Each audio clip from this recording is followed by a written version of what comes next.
Labas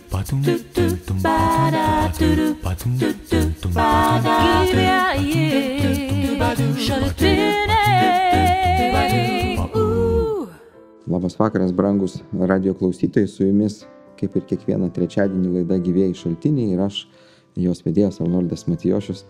Malonu man studijoje pasveikinti 7 dienos adventistų Lietuvos misijos lauko vyskupą Bertoldą Hibnerį. Labas vakaras. Labas vakaras, Arnoldai. Labas vakaras, mėly klausytojai. Ir mes norėtume su klausytojais pasikalbėti. Bertoldo paprašiau pasidalinti mintimis labai svarbia tikintiesiems ir ne tik tema, tai viešpaties vakarienė, dar vadinama ir viešpaties atminimo vakarienė, sakramentų, duonos laužimų įvairiai. Turbūt tai priklauso nuo tradicijos krikščionybė, kaip mes ją vadiname, bet kokiagi jos esmė. O šiandien aš taip pat noriu pasveikinti Bertoldo asmenį visą bažnyčią 7 dienos adventistų, nes šiandien balandžio mėnesį jie švenčia misijos dieną, ne tik švenčia, bet ir atlieka tam tikrą misijinį darbą, apie kurį vyskupas mielai sutiko pasidalinti su radio klausytojais. Kas yra misijos diena adventistams? Ačiū, Arnoldai, ir pirmiausia, aišku, labai dėkoju, kad tu radai tą laiką ir dėkoju mūsų klausytojams. Misijos diena 7 dienos adventistų bažnyčių Lietuvoje buvo numatyta tikslu padėti bažnyčios nariams panaudoti savo idėjas, savo mintis ir labiau organizuotai pasitarnauti visuomeniai. Tam tikslui mes ruošiame kiekvienais metais knygą. Nedidelę knygutę. Pavyzdžiui, šiais metais yra knygutė Sveikata ir gerovė. Ir išleidžiame kažkokią tai pasirinktą temą knygutę, kurią pasistengiame išleisti pagal galimybės pigiau, kad bažnyčios nariai galėtų ją įsigyti šiek tiek mažesnę kainą, galbūt artimą savikainai kainą, ir tokiu būdu ją panaudojant kaip galimybę kontaktui, kaip galimybę padovanoti žmonėms, kaip galimybę kažkam nunešti, ir tokiu būdu pabendrauti. Taigi misijos diena tai yra tikslas, kad žmonės galėtų kiekvienais metais pagalvoti apie kažkokią tai temą, kurią jie norėtų pasidalinti su žmonėmis. Ir tada mes ruošiam pagalbą. Tai ir literatūra, tai ir kažkokia tai veikla, renginiai, kas tai įmanoma. Na, pavyzdžiui, šiandieną džiugu, Arnoldas pas mus svečiuose Kaune ir Kauno bendruomenė šiandieną sugalvojo gauti leidimą iš administracijos Kauno miesto, iš policijos, rengti tam tikrą viešą renginį parke. Tas parkas yra visai netoli čia, Draugystės. Ir ten tiesiog jauni žmonės sugalvojo apsivilkti marškinėlius, ant kurių būtų užrašyti sveikatos principai. Mes tikime, kad yra pagrindiniai principai išdėstyti šventam rašte, kurio laikantys žmogus gali išsaugoti geresnį sveikatą. Ir ten tiesiog bus staliukas, praeivis, pakviečiamas prie staliuko, mandagiai jam paklausim, ar jis norėtų pasiklausyti ir paaiškinama, pavyzdžiui, kokia prasmė yra vandens, kokia prasmė poilsio, kokia prasmė, pavyzdžiui, susivaldymo, kokia prasmė mitybos, kokia prasmė pasitikėjimo Dievu ir taip toliau. Ir va tokiu būdu mes tikime, kad žmogus padalyvavęs pokalbėje su žmogum, kuris tam bus prie to staliuko, gal susidomės, gal bus jam įdomiau atkreipdėmėsi tai, ką šventasis raštas kalba tą temą. Tai vad visa šitokia veikla, taip labai trumpai išdėšius, ir vadinasi misijos diena. Tam tikrą temą, tam tikrą pagalbą, darbą su žmonėmis visuomeniai jų labui. Na, galbūt taip labai trumpai. Ačiū Bertoldui, tikrai įdomu misijos diena ir matyt atsispindi bažnyčios holistinis požiūris į žmogų. Taip, labai teisingai Arnoldas paminėjo, kad sveikata tai yra ir fizinė sveikata, ir dvasinė sveikata, ir psichologinė sveikata, ir gerovė. Visa tai, ką jau ir dabar pasaulinė sveikatos organizacija taip pat pripažįsta. Ir tuo pačiu rūpinimasis gerovė to miesto, kuriame Dievas duoda bažnyčiai tarpti, gyventi, kaip ir judėjams ištremtyje Babilonėje. Nebuvo liepta griauti, viską gadinti, bet rūpintis gerovė to Babilono. rūpintis to miesto gerovę. Tai gerai, pradėjome su tokio daugiau kasdienybės apžvalga, ką bažnyčia šiandien darys Kauno mieste. Ir pereikim dabar prie tokios mūsų jau pasirinktos gal teologinės temos. Adventistų bažnyčia skelbia tinklapyje doktrinas, kuriuose tiki, ir viena iš jų yra, kad tikite viešpaties vakarienę. Taip. Ir čia turbūt nėra nauja doktrina, bet ji kaip buvo kertinis akmuo. Taip, tai yra švento rašto mokymas. Tai mes šį vakarą kokias paliesime aspektus, kaip manai, vakarienės? Ačiū, Arnoldai.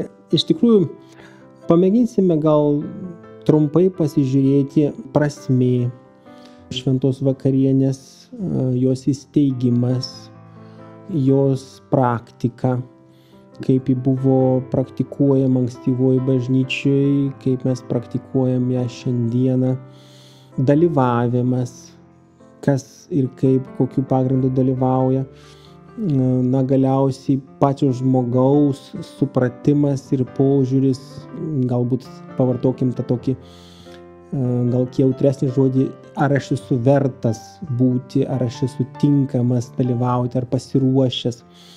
Tai be abejo jautri tema ir jinai vis tiek yra susieta su žmogaus pergyvenimu, su žmogaus apmąstymu ir be abejo pirmiausia su žmogaus santykiu su Dievu. Gerai, ačiū. Dabar klausykime muzikos, grįšime į pokalbį netrukus.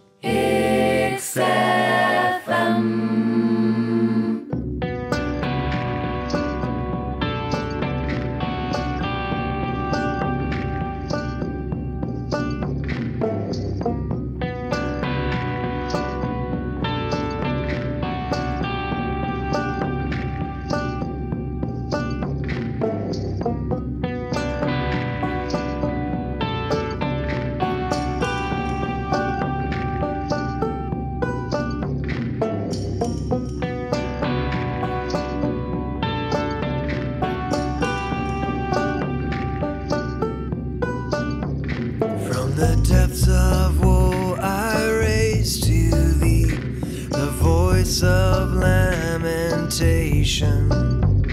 Lord, turn a gracious ear to me and hear my supplication.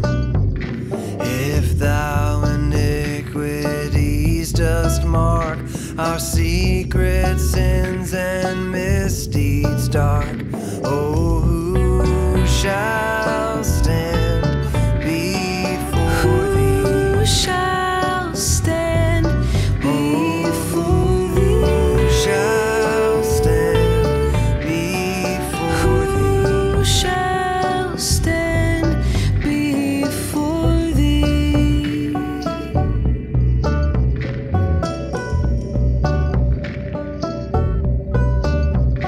To wash away the crimson stain, grace, grace alone availeth. Our works, alas, are all in vain, in much the best life faileth. No man can glory in thy sight, all must alike confess thy might, and live alone by mercy. Live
Taigi grįžtame į mūsų gyvų šaltinių laidą ir kalbamės apie viešpaties vakarienę, apie šventą vakarienę su adventistų vyskupu Bertoldu Hibneriu.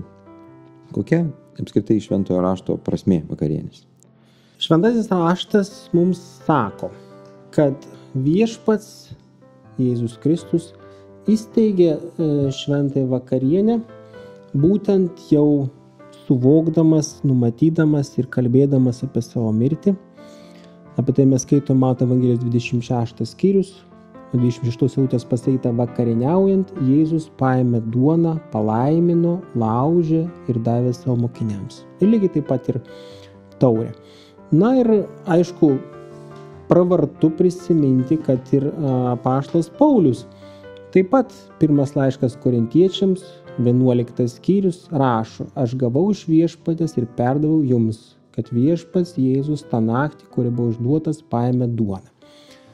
Taigi, Biblijos tekstas parodo, kad mūsų viešpats turėjo labai svarbų tikslą, įsteigdamas šią apeigą, šį sakramentą.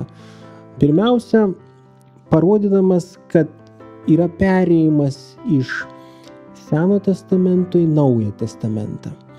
Mūsų viešpats tai, jeigu galim būtų pasakyti, statė ant supratimo, kad žydų švenčiama Pascha įgauna, jeigu tai galim būtų pasakyti, kitokią šviesą.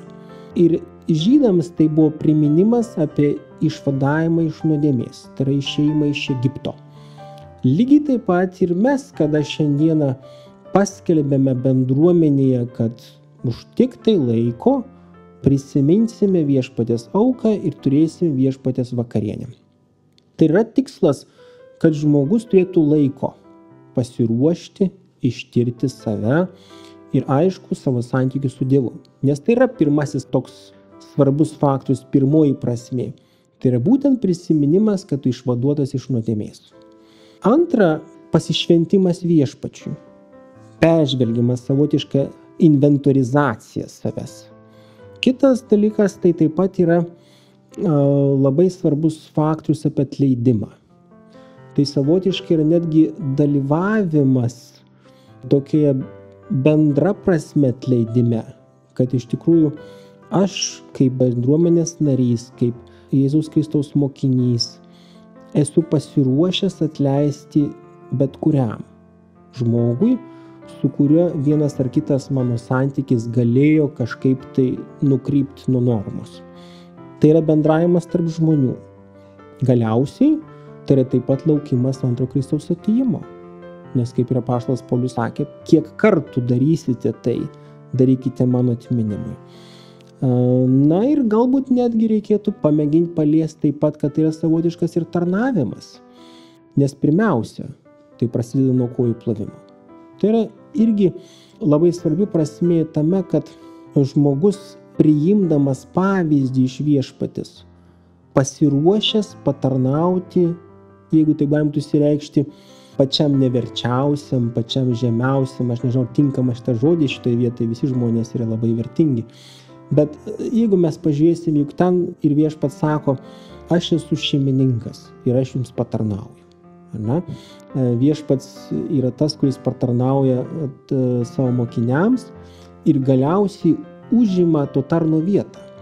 Juk iš esmės tai kilo iš kur? Tai kada artimųjų rytų šalyse tuo metu, iš esmės tai lyg ir šiais laikais, kada žmogus po kelionės ateina, tai tuo kartu tikrai buvo asmuo, kuris buvo įpareigotas atnešti vandens, padėti arba netgi apiplauti svečiam kojas. Tai buvo toks svetingumo ženklas ir to pačiu tarnystės. Tai lygiai čia, priėmus tą tokį pavyzdį, viešpats įdeda prasmę, naują prasmę, kad žmogus pasiruošęs patarnauti bet kam. Netgi tokiam paprastam darbe arba labai tokiam negarbingam darbe, pavadinkim, kaip įplovimo kojų. Nes šiandieną tai be abejo dažniausiai kojos yra švarios, kas anuomet jos buvo realiai purvinos. Taip, šiandieną turim bažnyčias grįstas, jeigu ne marmuru, tai akmenim ir galim nusipirkti. batus ir taip toliau. O kaip minėjau, vadinamas dar šventa vakarienė sakramentu ir tai reiškia paslaptimi. Kokia ta paslapties prasmė šiame akte? Ačiū, Arnoldai, tikrai labai, manau, svarbus klausimas. Pirmiausia, tas pats apaštalas Paulius padeda mums prisimint, kad didis yra maldingumo slėpinys, kad Jėzus įsikūnija Dievo sūnus, amžinasis Dievo sūnus, įsikūnija žmogaus kūne. Bet ten mes galim matyti ir pratesimą, kad iš tikrųjų yra didžiulė paslaptis, kad Dievas nusprendė savo išmintyje, savo didžioje meilėje pasiaukoti žmogų. Kada žmogus priima šį simbolį, nes tai yra dalyvavimas simboliuose. Duona ir vynas, mes tikime, kad yra, nežiūrint tai, kad yra substancija, materiali, kad mes valgom tikrą duoną ir tikras vynuogių sultis, neraugintas, būtent taip adventistų bažnyčia tiki. Vis dėlto tai yra simbolis. Ten nėra tikro asmeniško Kristaus įsikūnijimo, tai yra simbolis, bet dalyvavimas tame simbolyje kviečia žmogų permastyti, ką Dievas padarė dėl žmogaus. Ir tai yra tikrai neišsemiama tema. Apmąstymų, juk tai yra visatos kūrėjas. Tai yra asmenybė, jeigu tai galime įsireikšti, dieviška asmenybė, kuri valdo ne tik tai paprastą žmogų vaikščiantį iš tai žemė, bet jį valdo galaktikas. Ir štai Dievas ateina pas žmogų, tai jau yra kažkokia prasme virš žmogaus proto supratimo. Tai yra irgi, man atrodo, dalis paslapties. Ačiū. Mes turbūt tikim, kad tai nėra vien mistika, bet taip, realus dalyvavimas su pačiu šeimininku prie stalo. Jau tu turbūt palieti klausimą, kaip tai praktiškai vyksta? Galbūt taip, be abejo, bet prie šito klausimo, kaip tai vyksta, būtent galbūt jūsų bendruomenės pavyzdžių, praktikose, mes sugrįžime po trumpos muzikinės pauzės ir klausytojus kviečiame būtinai likti mūsų dažnėje, gyvųjų šaltinių laidoje kalbame su vyskupu prezidentu Bertoldu Hibneriu apie viešpaties vakarienę arba šventą vakarienę.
Grįžtame į mūsų pokalbį apie šventą vakarienę.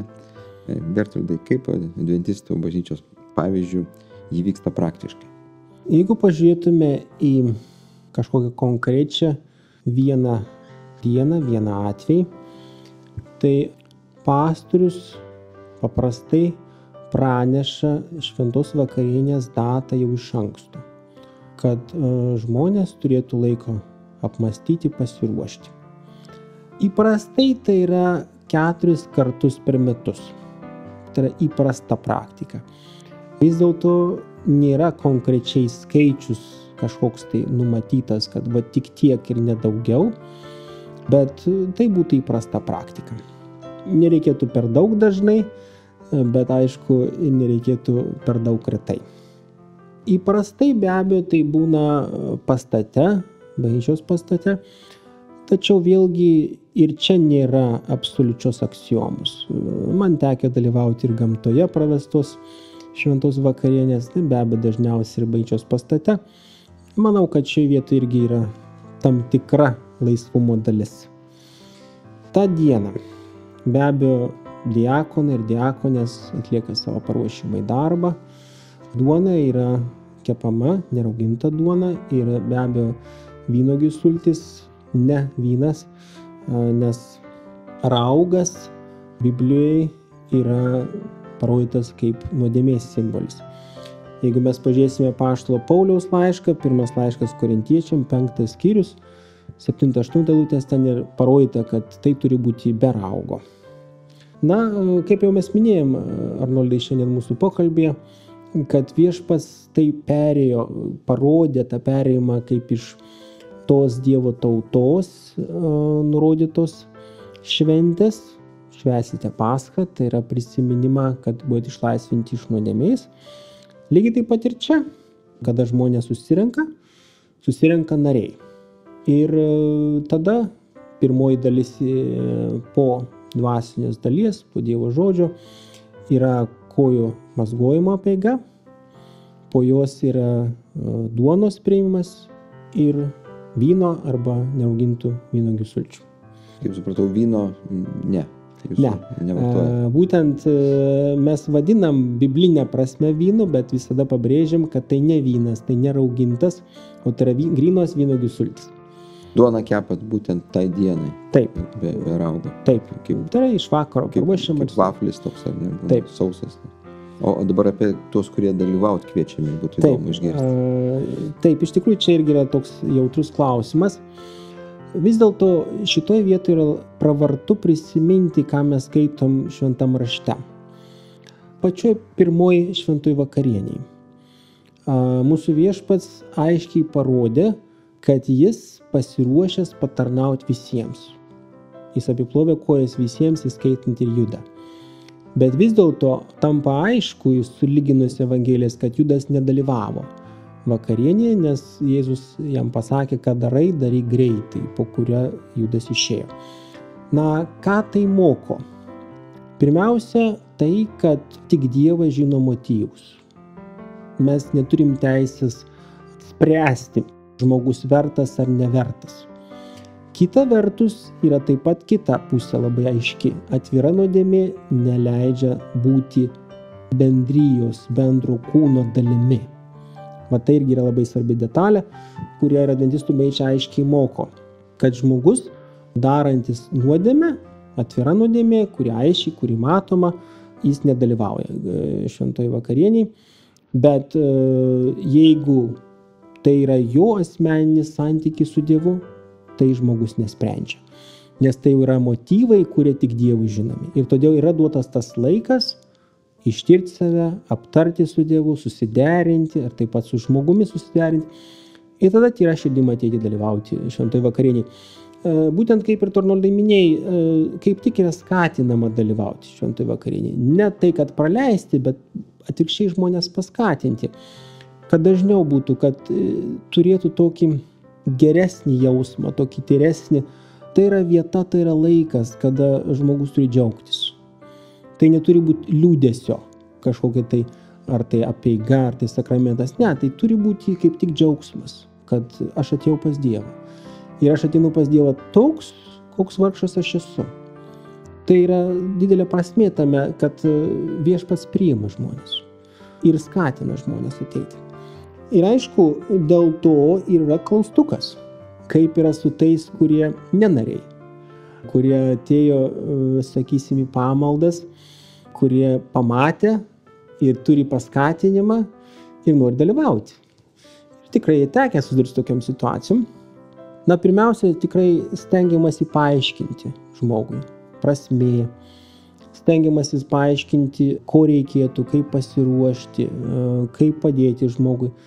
Ir dažniausiai žmogus supranta, jis priima, kad yra tam tikras pasiruošimo etapas ir tai, aišku, įtraukiasi į Biblijos studijas ir logiškai paaiškinama žmogui, kad vis dėlto vakarinė tai yra ir bendrijos dalis.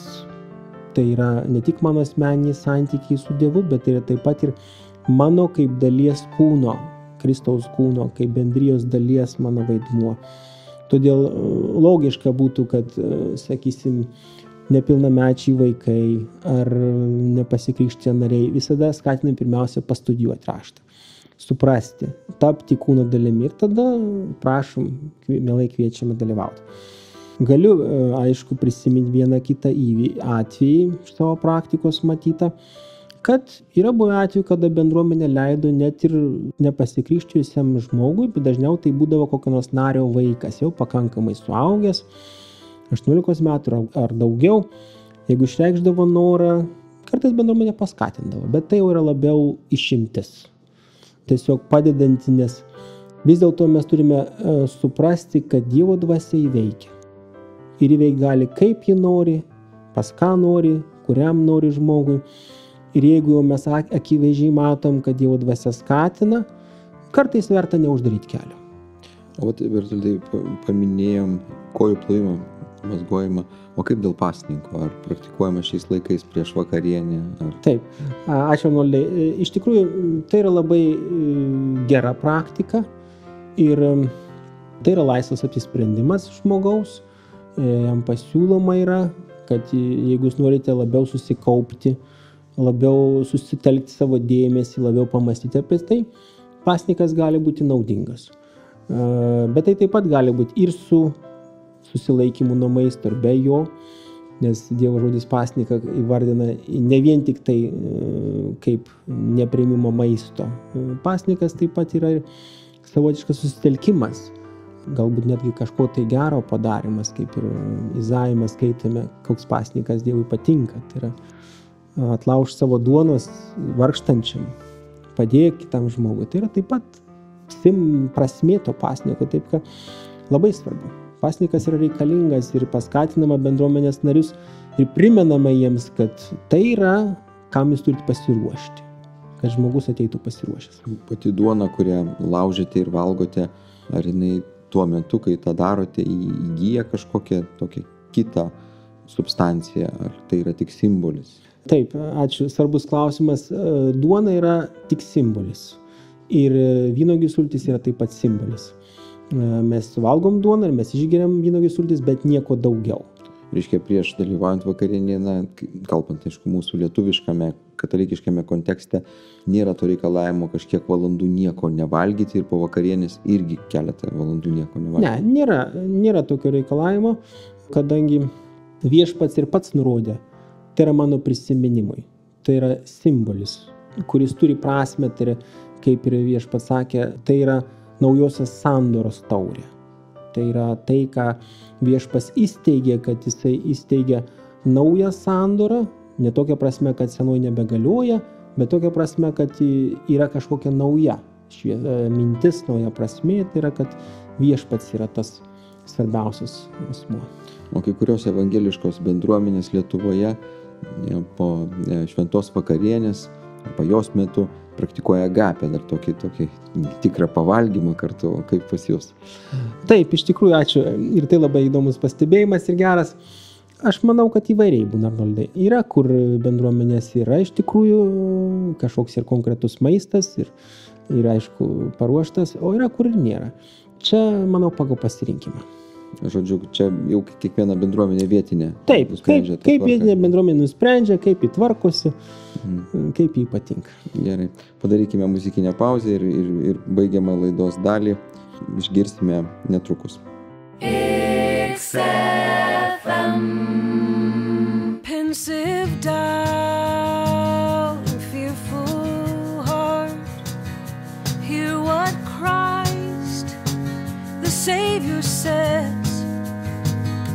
Every word should joy impart, change thy mourning into praise. Yes, he speaks and speaks to thee. May he help thee to believe. Then thou presently will see thou hast little cause to grieve.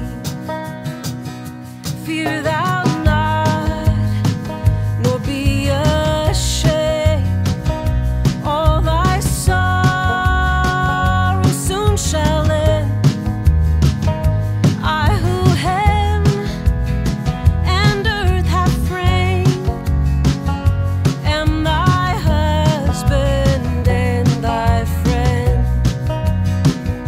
I, the high and holy one, Israel's God, by all adored, as thy Savior will be known, thy Redeemer and thy Lord. For a moment I withdrew, and thy heart was filled with pain, but my mercies I renew.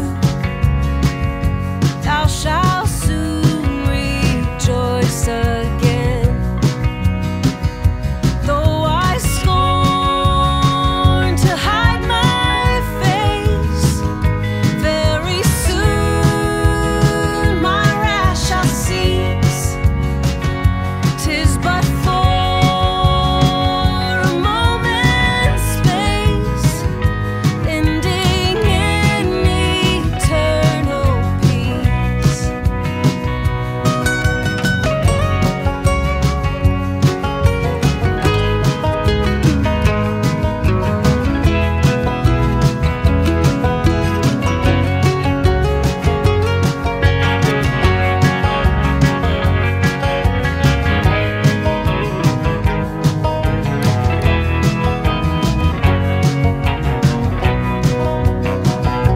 When my peaceful bow appears, painted on the watery cloud, it's to dissipate thy fears, lest the earth should be o'erflowed. It's an emblem to of grace, of my covenant love aside. Though the mountains leave their place,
šaltinių laidoje. Dabar baigiamoji dalis pokalbio apie šventą vakarienę. Primenu, kad laidos vedėjas su jumis Arnoldas Matijošas ir kalbinu šiandieną savo gerą bičiulį, 7 dienos adventistų Lietuvos konferencijos vyskupą prezidentą Bertoldą Hipnerį. Dalyvavimas vakarienėje arba dar daugiau, buvimas bažnyčios nariu, ar tai savaime atveria žmogui kelią pas Dievą? Ačiū, Arnoldai, tu tikrai moki užduoti gerus klausimus. Na, iš tikrųjų vertėtų pasižiūrėti šiek tiek giliau į šventos vakarienės prasmę kiekvieno žmogaus asmeninėme gyvenime, na ir pirmiausia, santykiuose tarp žmogaus ir Dievo.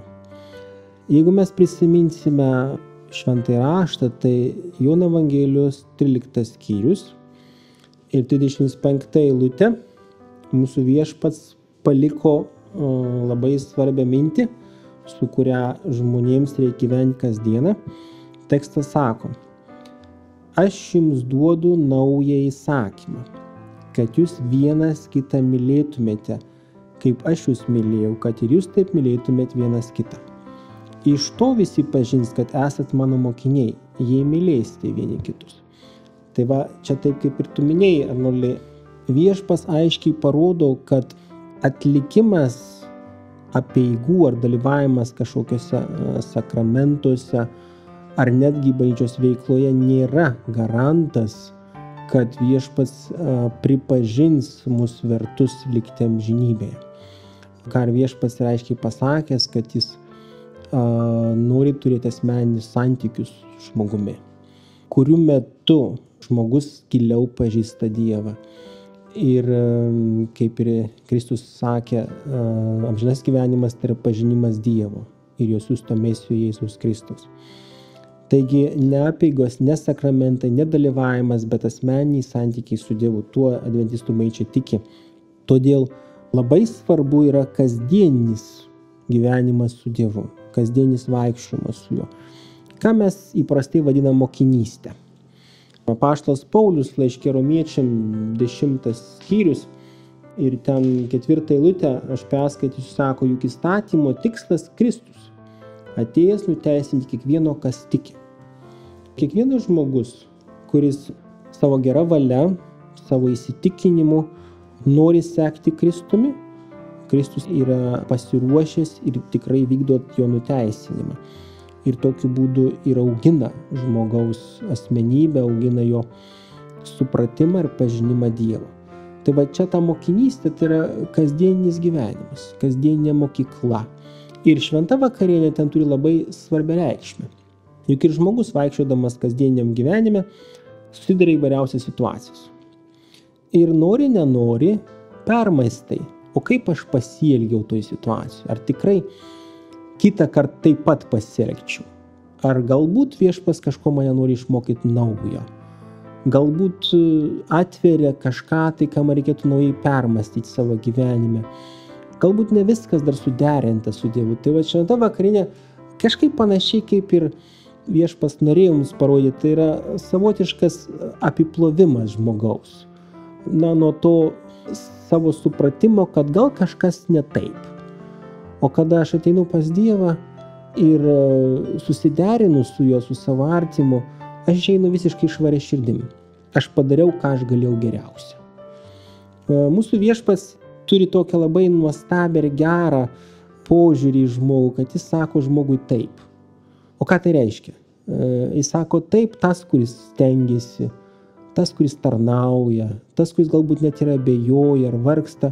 Dievas nori pakelt, padrąsinti, pakelt jo dvasią. Tai va šventa vakarienė tai yra tas momentas, kada žmogus išeina pakylėtas. Jis džiaugiasi, kad Dievas jį priėmė, kad jis vėl turi taiką su Dievu, su savo artimu, su žmonėmis. Jis padarė geriausia, ką jis galėjo. Jisai pats išreiškė savo norą susitaikyti ir savo norą atleisti bet kuriam žmogui. Bet tai yra ta prasmė. Ir todėl mes ir matom, kad kada žmogus dalyvauja šventoj vakarieniai, jam yra lengviau. Jis džiaugiasi tuo, kad jisai visą laiką turi apvalytus, naujus, tvarkingus santykius su Dievu ir savo artimuoju. Bet, kaip mes jau sakėm, vis dėlto yra svarbu sutelkti dėmesį, kad tai yra simboliai, tai yra pagalba žmogui, tai yra padrąsinimas.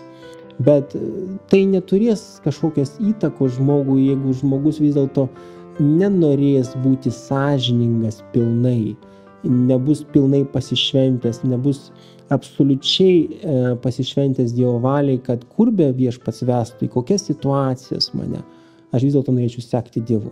Va šita nuostata yra svarbiausia. Ir todėl mes, kaip Adventistų bažnyčia, tikime, kad pati svarbiausia sąlyga dalyvavimui šventoje vakarienėje tai yra pasišventimas. Pasišventimas viešpačiu. Jeigu aš pasišventęs jam, tai viešpats tik gali tai spręsti, nieks kitas. Todėl mes ir manom ir stengiamės, skatinam žmonės, kad dalyvaukit, ateikit pas viešpatį, nes kiekviena malda, bendra malda už duoną, bendra malda už vynuogių sultis, bendras prašymas palaiminimo, kaip už duoną, taip už vynuogių sultis, nes tai yra vienybės simbolis. Jis padeda žmonėms, jis paskatina juos, jis padrąsina ir žmogus jaučiasi dalimi to vienybės kūno, kurio galva yra Jėzus Kristus. Ir pasišventimas išplaukia iš tikėjimo Dievu. Ir šią progą, kad dabar studijoje galima radijo bangomis palinkėjimą klausytojams perduoti. Kokį perduodu palinkėjimą klausytojui, kuris gal ieško Dievo? Pirmiausia, norėčiau palinkėti nesustoti kelyje. Jeigu yra tarp klausytojų, kurie jau susipažino su viešpačiu Jėzu Kristumi, tęskite toliau pažinimą jo. Jeigu yra klausytojai, kurie tik pradeda susipažinti, tęskite susipažinimą. Nesustokit tam kely. Viešpats yra sudomintas kiekvieno žmogaus augimu. Tai iš tikrųjų palinkėjimas būtų, kaip ir Dievo žodis sako, ragaukite ir pažinkite, koks nuostabus laikas ir bendravimas yra su Dievu, su mūsų viešpačiu. Tai yra pripildytas palaimos ir džiaugsmo ir laikas, ir galimybės. Ir galbūt leiskit prisiminti tokį vieną pavyzdį iš Senojo testamento, kuris labai gerai iliustruoja, kada Elijas atėjo pas našlę. Ir našlė sako, pas man nieko nebeliko. Vos lašelis aliejaus ir šiek tiek miltų, išsikepsim, paskutiniai ir turbūt ir ateis pabaiga. O Elija sako, paprašyk pas kaimynės indų. Ir iš tikrųjų tai labai gražus pamokymas, kad kuo daugiau laiko mes skirsime Dievui, tiek laiko jis pažada pripildyti prasme. Kiek laiko aš paskirsiu Dievui per metus, per mėnesį, per dieną, tiek to laiko jis pripildys šventąją dvasią. Tai ir mano palinkėjimas, kuo daugiau skirkit laiko Dievui, nes Dievas pasiruošęs ir gali pripildyti palaimą. Ačiū Bertoldui, linkėjimai visai bendruomeniai, visai bažnyčiai Lietuvoje ir pasaulyje. Dėkojame klausytojams, kad buvote su mumis. Tema buvo Šventa vakarienė, o mūsų gyvųjų šaltinių laidos kartojimų klausykitės sekmadienį 15 val. Taip pat ieškokite YouTube įrašo, kurį įdėsime, jeigu techniškai leis galimybės. Ir visiems linkiu klausytis XFM radio ir ramybės su Dievu. Sudie. Ačiū visiems, sudie.